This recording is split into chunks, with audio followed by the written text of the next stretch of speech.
الله الرحمن الرحيم الحمد لله رب العالمين الرحمن الرحيم مالك يوم الدين إياك نعبد وإياك نستعين اهدنا الصراط المستقيم صراط الذين أنعمت عليهم. Itu orang-orang kafir ini, Al-Quran yang dibaca oleh Muhammad ini adalah merupakan asatirul awwalin. Dia hanya cerita-cerita tempo dulu yang merupakan legenda dan mitos. Ceritanya tidak ada kebenaran.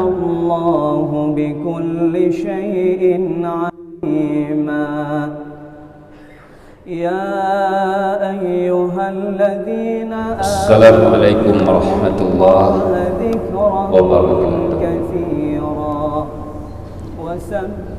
Alhamdulillahirabbil alamin. Wassalatu wassalamu ala asyrafil anbiya'i wal mursalin Sayyidina wa maulana Muhammad Imamil mufassirin wa qaidil muhaddithin hujjatul fuqaha wa qudwatil awliya'i was salihin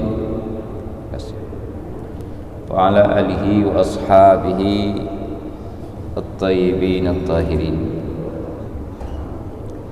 Ma'asyiral muslimin sidang jamaah subuh yarhamkumullah, Bapak dan Ibu yang kami muliakan.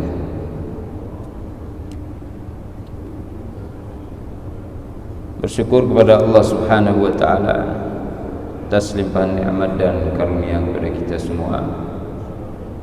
Selawat dan salam pada junjungan alam Nabi besar Muhammad sallallahu alaihi wasallam, pada al dan sahabat sekalian. Setelah sepekan kita berpisah, dilanjutkan dengan kajian disampaikan oleh guru-guru kita yang lainnya. Maka kita kembali bertemu dalam membicarakan beberapa sajian Al-Quranul Karim terkait dengan penyebutan hal-hal yang ringkas dan tidak terlalu spesifik, karena ada hal-hal yang diinginkan oleh Al-Quran untuk sampai kepada kita. Beberapa contoh sudah kita berikan. Di antaranya,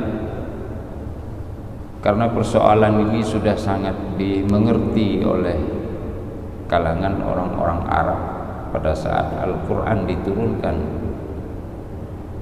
di mana kisah-kisah yang terjadi pada waktu itu sudah merata pengetahuan atau knowledge-nya sampai kepada mereka. Bahkan dibicarakan secara umum di kalangan masyarakat pada waktu itu. Di antaranya sidang jamaah sebagai contoh lainnya, pada surah Al-An'am ayat 25 Allah Subhanahu wa taala berfirman, wa minhum man yastami'u ilaik waj'alna 'ala qulubihim akinnatan an yafqahuhu wa fi adhanihim waqra wa in yaraw kulla ayatin la yu'minu biha حتى إذا جاءوك يجادلونك يقول الذين كفروا إن هذا إلا أساطير الأولين. Di antara mereka itu orang-orang yang membangkang kepada kebenaran wahyu ini. Di antara mereka ada orang-orang yang mendengarkan bacaanmu wahai Muhammad. Nabi baca Al-Quran, sampaikan ayat demi ayat, surat demi surat. Ada orang yang mendengarnya. dan ramai orang yang mendengar pada waktu itu sidang jemaah. Kami menutup hati mereka sehingga mereka tidak memahami apa yang didengar dari Al-Quran itu. Wa fi adhanihim waqra, dan kami sumbat telinga mereka. Hati ditutup, telinga disumbat. Ini juga bukan berarti dia tidak bisa mendengar, karena sebelumnya yastami'u ilaik, mereka berusaha untuk mendengar. Ada suara, ada voice dari Al-Quran, dari lisan Nabi yang sampai kepada orang ini. Tapi orang ini hatinya sudah tertutup, ditutup oleh Allah. Wa ja'alna ala qulubihim akinnah wa fi adhanihim waqra, dan telinga mereka kami jadikan ada penyumbat. Wa iyarau kulla ayah, sekiranya mereka melihat semua ayat-ayat Al-Quran, la yu'minu biha, dia tidak akan beriman. Hatta idza ja'uka yujadilunak, sehingga ketika mereka datang kepadamu hai Muhammad, mereka akan mendebat engkau. Apa dia katakan? Yaqulul ladzina kafaru in hadza illa asatirul awwalin. Mereka lalu mengatakan, itu orang-orang kafir ini, Al-Quran yang dibaca oleh Muhammad ini adalah merupakan asatirul awwalin. Dia hanya cerita-cerita tempo dulu yang merupakan legenda dan mitos. Ceritanya tidak ada kebenaran. Kalimat asatirul awwalin ini tidak dikenal oleh orang Arab kecuali bagi mereka yang mengerti apa yang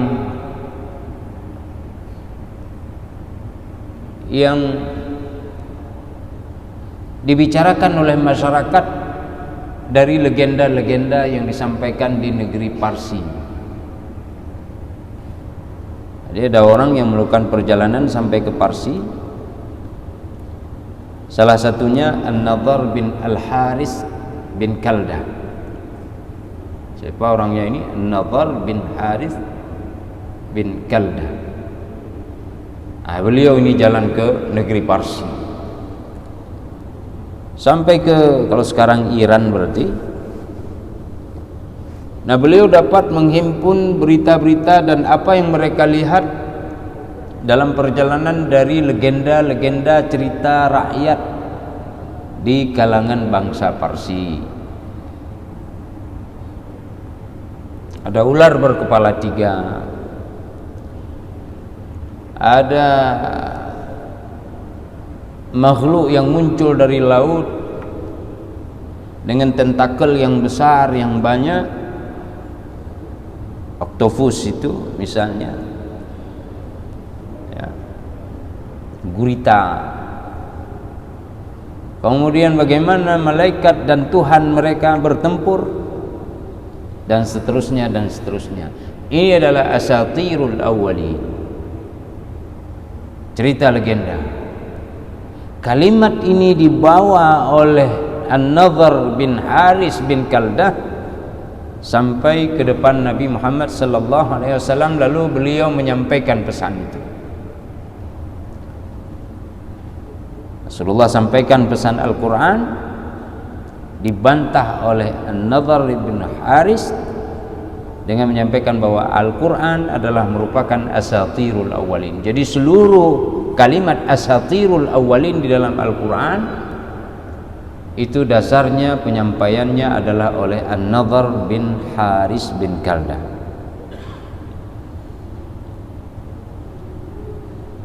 In hadza illa asatirul awwalin. Tiada beberapa tempat itu disebut. Wa yaqulu alladhina kafaru in hadza illa ifkun iftarahu wa 'anahu 'alaihi qaumun akharun faqad ja'u dhulman wa zura wa qalu asatirul awwalin iktatabaha fahiya tumla 'alaihi bukratan wa asila.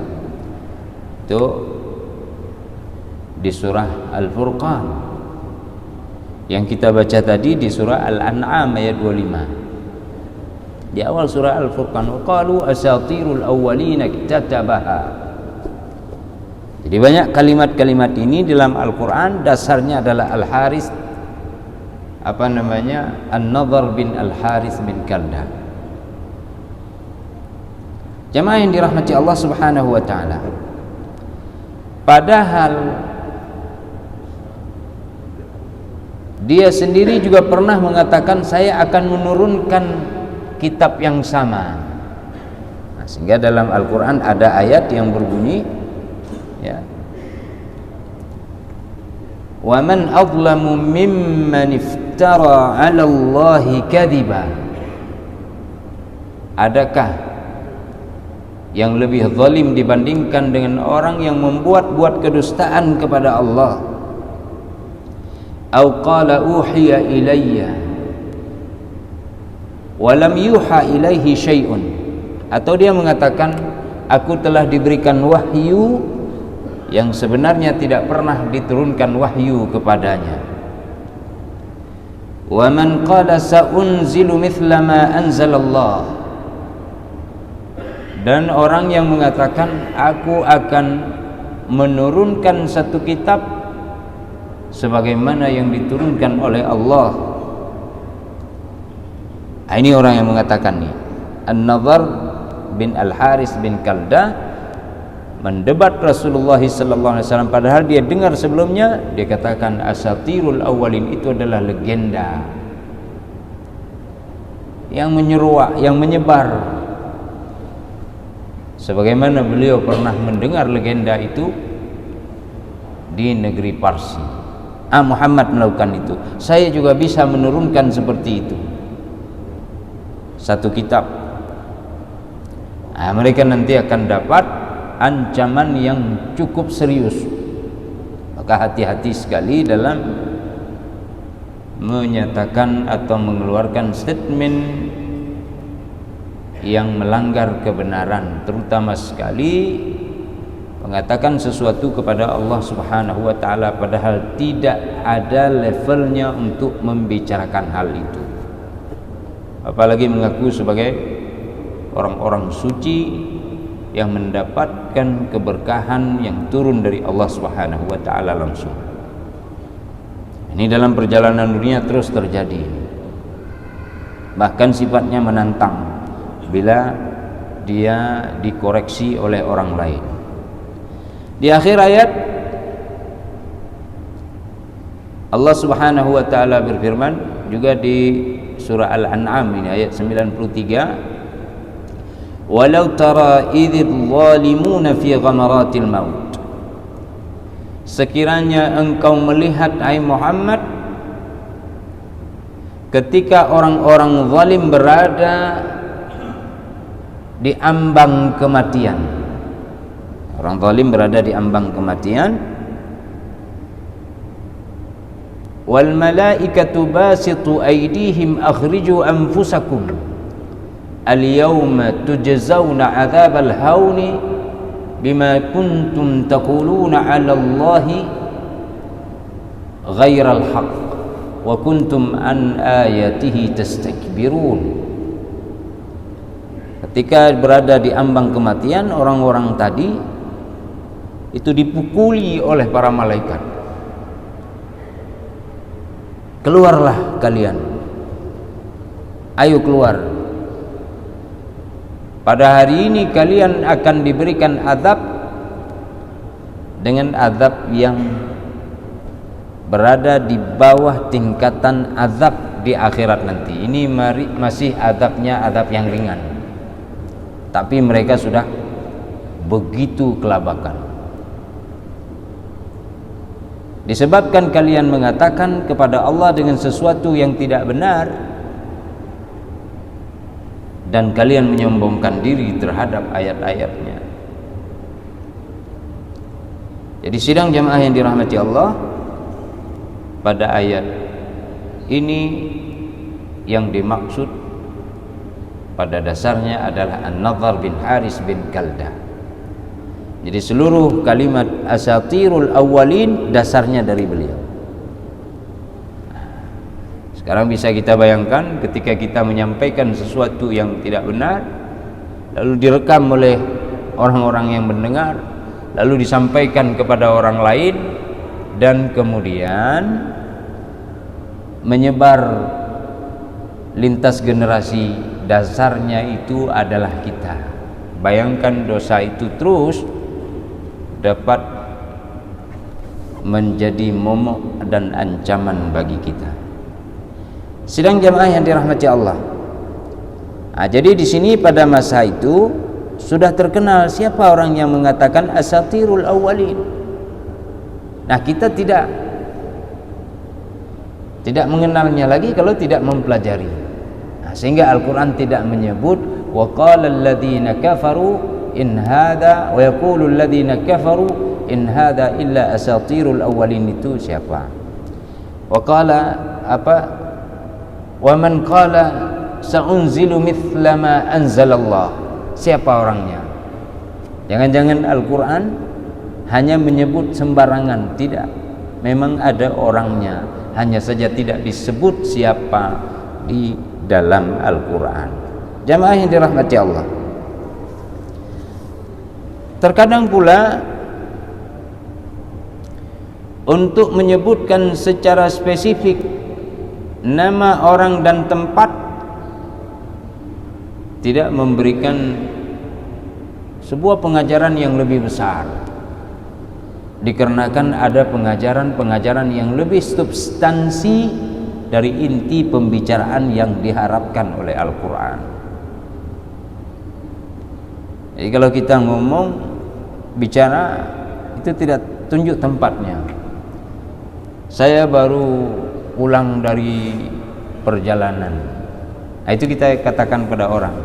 Kita tidak sebut saya baru pulang dari misalnya Jakarta, Medan, atau saya pulang dari Thailand, Kuala Lumpur, dan seterusnya. Saya baru saja kembali dari safar. Itu saja. Dalam tujuan safar itu misalnya tujuannya dakwah, tujuannya adalah untuk touring saja, atau tujuannya hanya untuk jumpai sahabat-sahabat dan keluarga, silaturahim. Itu yang menjadi inti, bukan tempatnya. Dalam Al-Quran juga ada seperti itu. Misalnya di surah Al-Baqarah, ini sebagai contoh saja, ayat 259. Ayat 258-nya sudah kita sampaikan dalam contoh yang lain pada pertemuan 2 pekan sebelum ini. Kisah Nabiullah Ibrahim alaihissalam berdebat dengan seseorang yang menyatakan saya bisa menghidupkan dan mematikan. Yang dimaksud adalah Namrud. Nah, tapi Al-Quran tidak sebut Namrud. Nah, di bawahnya berjalan satu ayat, Allah sebut au kalladhi marra ala qaryah wa hiya khawiyatun ala urushiha qala anna yuhyi hadhihi Allahu ba'da mautiha fa amatahu Allahu 100 amin thumma ba'atha qala kam labith qala labithtu yawman aw ba'da yawm qala bal labithta 100 am fanzur ila ta'amika wa sharabika lam yatasanna وانظر إلى العظام كيف ننشزها ثم نكسوها لحما وانظر إلى حمارك ولنجعله آية للناس.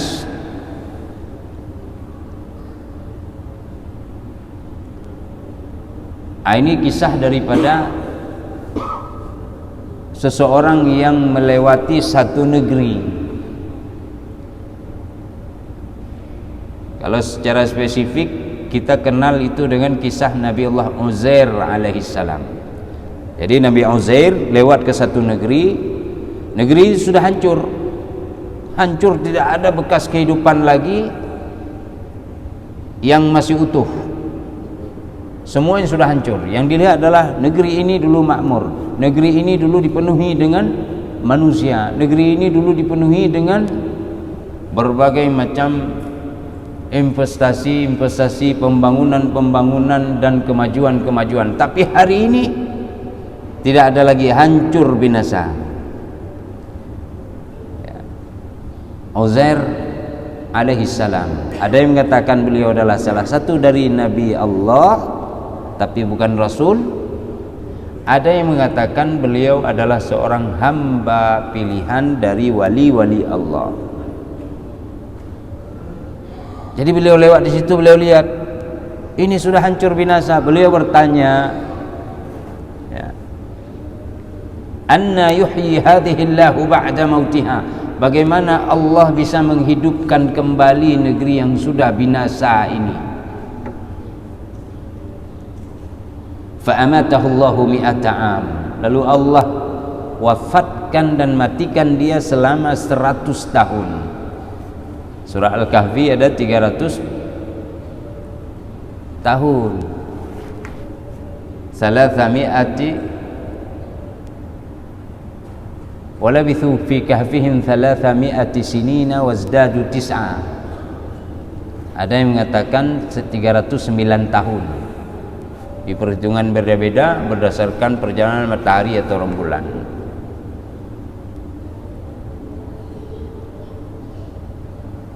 Ini 100 tahun. Nanti lagi ada orang yang meninggal ramai. Alam tara ila alladhina kharaju min diyarihim wa hum uluf. Ini ribuan orang yang mati karena tidak mau ikut jihad di jalan Allah, takut kepada mati. Eksodus, menjadi pengungsi, lari dari kewajiban perang. Kami tidak mau perang, perang itu kehancuran, perang itu adalah mati, perang itu adalah kesia-siaan. Pindah ramai-ramai. Faqala lahumullahu mutu, lalu Allah berfirman kepada mereka, matilah kalian. Semuanya mereka mati, jatuh serentak. Lalu kemudian beberapa ratus tahun kemudian diutus seorang nabi melalui wilayah itu. Dilihatlah di sana ada tumpukan. Orang-orang mengatakan itu adalah tumpukan orang-orang yang hancur dulu, wahai Nabi Allah. Dia lari dari perang. Lalu Nabi Allah memberikan isyarat dengan izin Allah, lihat. Diberikan isyarat dengan doa, lalu kemudian hidup kembali ribuan orang. Bertanyalah Nabi ini, kenapa kalian bisa mati seperti ini? Lalu mereka menceritakan, kami wahai Nabi Allah dulu diminta untuk berjuang dan berjihad di jalan Allah, tapi kami takut akan kematian. Lalu kami melakukan eksodus atau mengungsi, tapi di tengah perjalanan sebelum sampai ke tempat tujuan kami kemudian diwafatkan oleh Allah secara keseluruhan. Inilah dia, bahwasanya mati itu sudah ada di sisi Allah. Sudah ada ketentuan, di mana saja kita berada tetap mati. Bukan mati itu karena perang. Mati itu di tempat tidur juga bisa datang. Jadi ketika diminta berjihad, jangan takut kepada kematian, karena banyak orang yang berjihad sampai dengan hari ini masih panjang umur. Dan tidak sedikit orang yang berjihad Allah muliakan dengan pahala dan kematian sebagai syuhada. Nah, sidang jemaah yang dirahmati Allah, itu kisah di dalam Al-Quran. Nah, ini ada yang meninggal dimatikan oleh Allah Subhanahu wa taala selama 100 tahun. Fa amatahu Allahu mi'ata amin thumma ba'atha, kemudian baru dia dibangkitkan lagi. Qala anna yuhyi qala kam labith, Allah berfirman, berapa lama engkau sudah menetap di sini? Kata orang ini, itu Nabi Uzair, saya menetap labistu yauman, hanya sehari saja, au ba'dha yaum, atau setengah hari saja. Allah berikan penjelasan, qala bal labithta mi'ata am, bukan wahai Uzair, tapi tidak disebut Uzairnya di sini. Engkau sudah menetap di sini selama 100 tahun. Berarti 100 tahun kalau kita udah hancur ya. Kalau kita sudah hancur nih, kalau tidak Allah pelihara dengan kaidah yang Allah berikan terhadap Uzair dan hamba-hamba pilihan lain. Hancur deh itu kita. 15 tahun sisa-sisa tulang, 40 tahun binasa sudah. Ini 100 tahun, berarti kalau jadi debu sudah 2,5 kali jadi debu habis. Karena tulang-tulangnya yang kecil, yang keras-keras itu masih ada tinggal sampai 40 tahun. Ini tidak utuh. Bangkit kembali setelah 100 tahun meninggal Nabi Allah Uzair.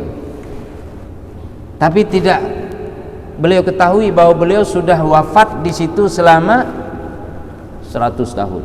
Beliau hanya berpikir tertidur sehari sahaja karena pulas sekali tidurnya, atau setengah hari sahaja. Ada waktu kita seperti itu tuh. Tidur kita hanya 3 jam misalnya. Tapi pulasnya minta ampun, seakan-akan kita sudah tertidur sekian lama. Waktu normal seperti biasa, tidak seperti ini. Ini di luar kajian yang normal. Allah kasih bukti kepada Uzair. Seakan-akan Uzair bingung, masa betul ya? Allah kasih bukti. Fanzur ila ta'amika wa syarabika lam yatasanna. Uzair adalah seorang musafir. Lewat ke negeri ini. Negeri inilah yang hendak kita bicarakan. Ini siapa, apa itu negeri itu, apa namanya? Itu yang kita hendak ambil di samping Uzair alaihissalam, karena tidak disebutkan namanya di situ. Sidang jamaah yang dirahmati Allah, kaum muslimin yang berbahagia. Wahai hambaku, engkau lihatlah kepada makanan dan minumanmu, lam yatasannah, belum berubah. Minuman ini masih seperti biasa. Makanannya kalau ada di bawah buah sedikit, buahnya masih segar.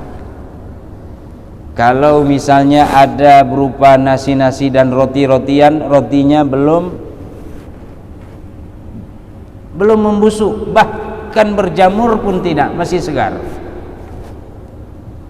Lam yatasanna, belum berubah. Makanan dan minumanmu masih seperti biasa. Berarti tidak lama waktunya. Bukan, Allah jaga tubuh Uzair supaya jangan rusak. Allah pula jaga makanan dan minuman Uzair supaya jangan rusak.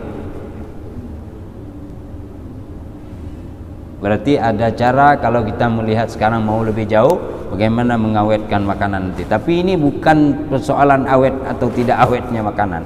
Persoalannya adalah sebagai bukti yang sangat esensial bahwa bagaimana Allah akan membangkitkan umat di hari kiamat nanti, meskipun sudah hancur lebur, entah hilang kemana di dalam tanah ini. Wanzur ila himarika walinaj'alahu ayatan linnas. Tapi coba engkau lihat kepada keledaimu, tunggangannya. Karena musafir, keledainya sudah hancur habis, tidak ada lagi. Tulang belulangnya sudah tinggal hanya beberapa yang nampak dilihat. Selesai. Wanzur ilal 'idhami kaifa nunshizuha. Lalu lihatlah kepada tulang belulang daripada keledai itu, kami akan gabungkan dia. Digabung, muncul, naik, lalu menjadi keledai hidup kembali.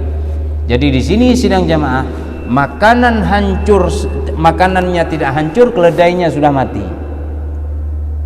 Tulang belulangnya muncul tersusun di depan Uzair.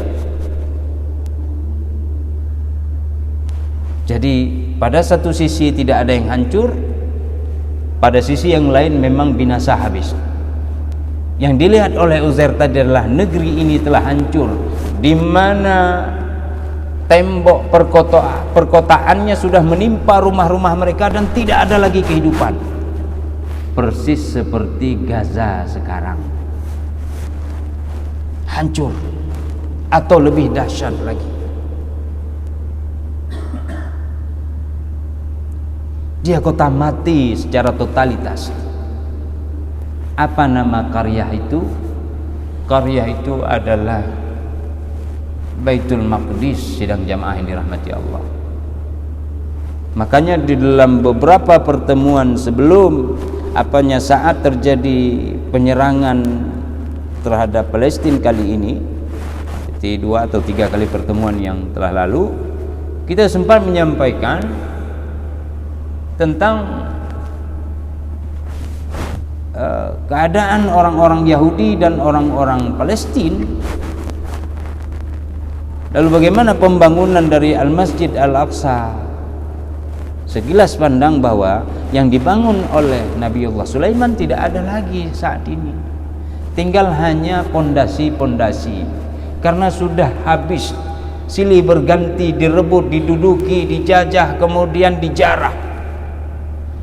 Salah satunya Al-Quran menyebutkan bahwa ada negeri yang dilewati oleh seorang hamba Allah. Siapa dia? Uzair. Negeri itu apa? Baitul Maqdis. Wahiyya khawiyatun ala urushiha. Binasa, tembok-temboknya menimpa rumah-rumah penduduk dan tidak ada lagi kehidupan.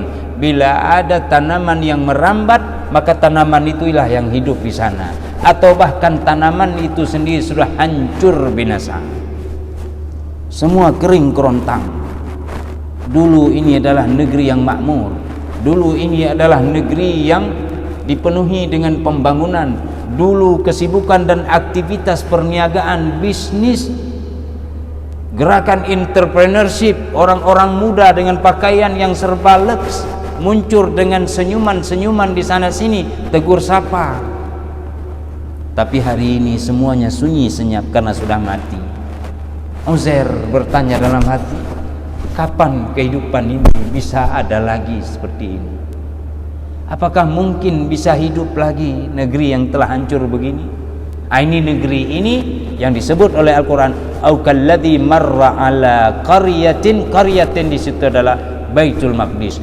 Jadi pada masa Nabiullah Uzair, Baitul Maqdis telah hancur binasa. Hancur binasanya tidak ada yang tidak ada yang berdomisili di sana, itu selama 100 tahun paling kurang. Kenapa 100 tahun? Karena Nabiullah Uzair meninggal di situ 100 tahun. Dimatikan oleh Allah, diwafatkan, itu 100 tahun jalannya. Jadi 100 tahun itu sunyi, tidak ada kehidupan di sana. Uzair saja di sana yang terbaring. Yang lain sudah hancur sebelumnya. Lalu kemudian Uzair diperlihatkan oleh Allah bagaimana Allah menghidupkan nanti negeri ini. Bagaikan Allah menghidupkan himar atau keledainya Uzair dan menghidupkan dirimu setelah 100 tahun mati. Wahai Uzair, hambaku. Ini luar biasa cerita. Dan kemudian kita bisa saksikan hari ini bagaimana Palestina, bagaimana Baitul Maqdis sudah menjadi negeri yang dikunjungi oleh banyak orang.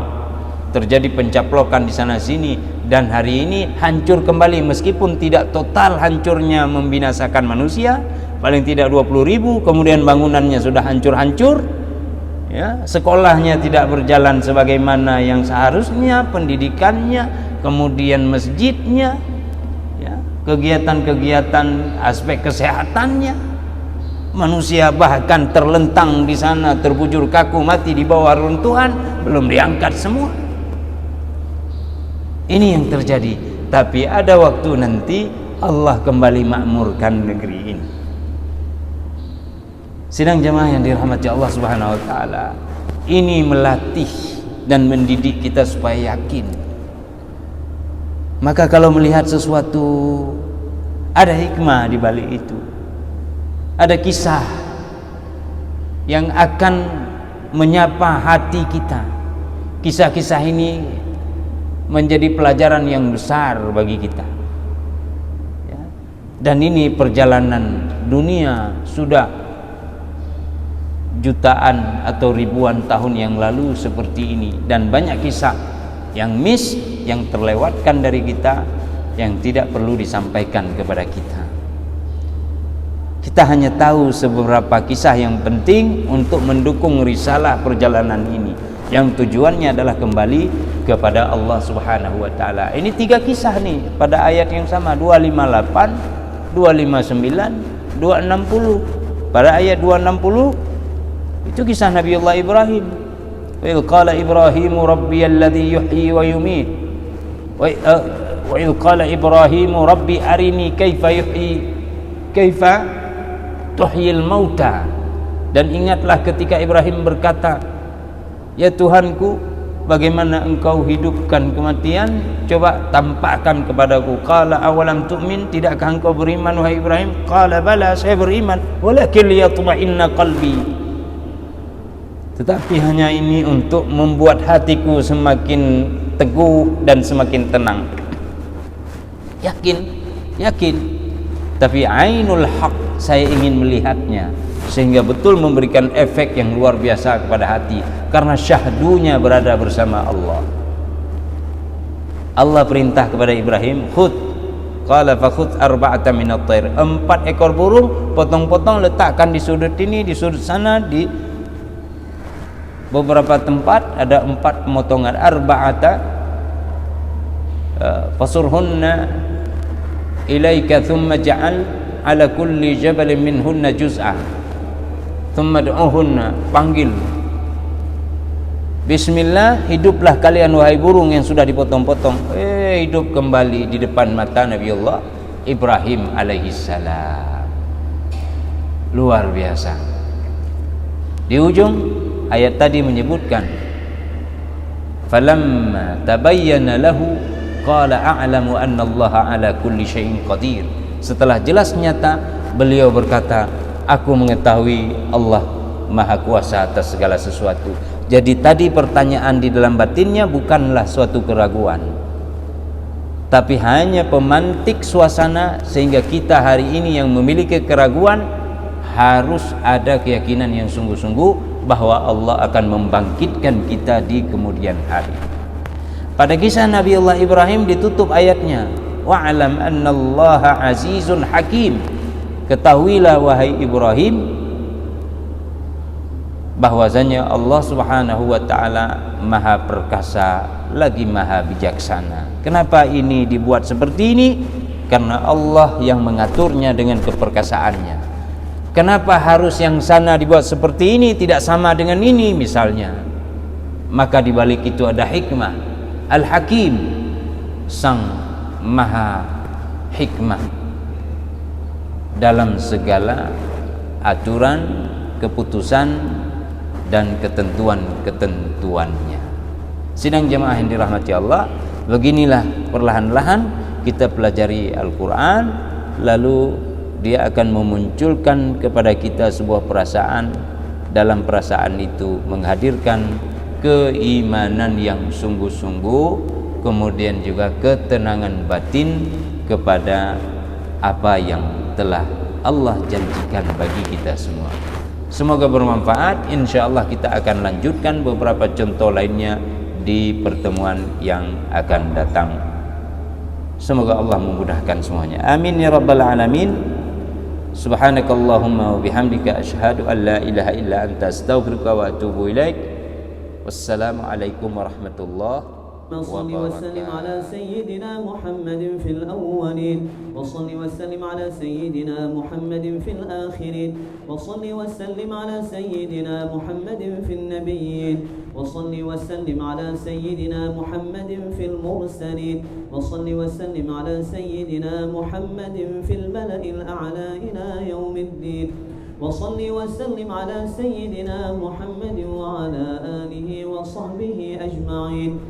ولقد أشرت لنعت من أوصافه تحيي القلوب تهيج الأشجانا والله قد أثنى عليه فما يساوي القول منا أو يكون ثنانا لكن حبا في السرائر قد دعا لمديح صفوة ربنا وحدانا وإذ امتزجنا بالمودة ها هنا نرفع أيدي فخرنا ورجانا للواحد الأحد العلي إلهنا متوسلين بمن إليه دعانا مختاره وحبيبه وصفيه زين الوجود به الإله حبانا يا ربنا يا ربنا يا ربنا بالمصطفى اقبلنا أجب دعوانا أنت لنا يا ذخرنا في هذه الدنيا وفي أخرانا أصلح لنا الأحوال واغفر ذنبنا ولا تؤاخذ رب إن أخطانا واسلك بنا في نهج طه المصطفى ثبت على قدم الحبيب خطانا أرنا بفضل منك طلعة أحمد في بهجة عين الرضا ترعانا واربط به في كل حال حبلنا وحبال من ودى ومن والانا والمحسنين ومن أجاب نداءنا وذوي الحقوق وطالبا أوصانا والحاضرين وساعيا في جمعنا ها نحن بين يديك أنت ترانا ولقد رجوناك فحقق سؤلنا واسمع بفضلك يا سمع دعانا وانصر بنا سنة طه في بقاع الأرض واقمع كل من عادانا وانظر إلينا واسقنا كأس الهنا واشفي وعاف عاجلا مرضانا واقضي لنا الحاجات وأحسن ختمنا عند الممات وأصلحا عقبانا يا ربي واجمعنا وأحبابا لنا في دارك الفردوس يا رجوانا يا ربي واجمعنا وأحبابا لنا في دارك الفردوس يا رجوانا يا ربي واجمعنا وأحبابا لنا في دارك الفردوس يا رجوانا بالمصطفى صل عليه وآله ما حركت ريح الصبا أغصانا سبحان ربك رب العزة عما يصفون وسلام على المرسلين والحمد لله رب العالمين إن الله وملائكته يصلون على النبي يا أيها الذين آمنوا صلوا عليه وسلموا تسليما الصلاة والسلام عليك يا سيد المرسلين الصلاة والسلام عليك يا خاتم النبيين الصلاة والسلام عليك يا من أرسلك الله رحمة للعالمين ورضي الله تعالى عن أصحاب رسول الله أجمعين آمين آمين آمين صل وسلم على سيدنا محمد في الأول وصل وسلم على سيدنا محمد في الآخرين وصل وسلم على سيدنا محمد في النبيين وصل وسلم على سيدنا محمد في المرسلين وصل وسلم على سيدنا محمد في الملأ الأعلى إلى يوم الدين وصل وسلم على سيدنا محمد وعلى آله وصحبه أجمعين. ولقد أشرت لنعت من أوصافه تحيي القلوب تهيج الأشجانا والله قد أثنى عليه فما يساوي القول منا أو يكون ثنانا لكن حبا في السرائر قد دعا لمديح صفوة ربنا وحدانا وإذ امتزجنا بالمودة ها هنا نرفع أيدي فخرنا ورجانا للواحد الأحد العلي إلهنا متوسلين بمن إليه دعانا مختاره وحبيبه وصفيه زين الوجود به الإله حبانا يا ربنا يا ربنا يا ربنا بالمصطفى اقبلنا أجب دعوانا أنت لنا يا ذخرنا في هذه الدنيا وفي أخرانا أصلح لنا الأحوال واغفر ذنبنا ولا تؤاخذ رب إن أخطانا واسلك بنا في نهج طه المصطفى ثبت على قدم الحبيب خطانا أرنا بفضل منك طلعة أحمد في بهجة عين الرضا ترعانا واربط به في كل حال حبلنا وحبال من ودى ومن والى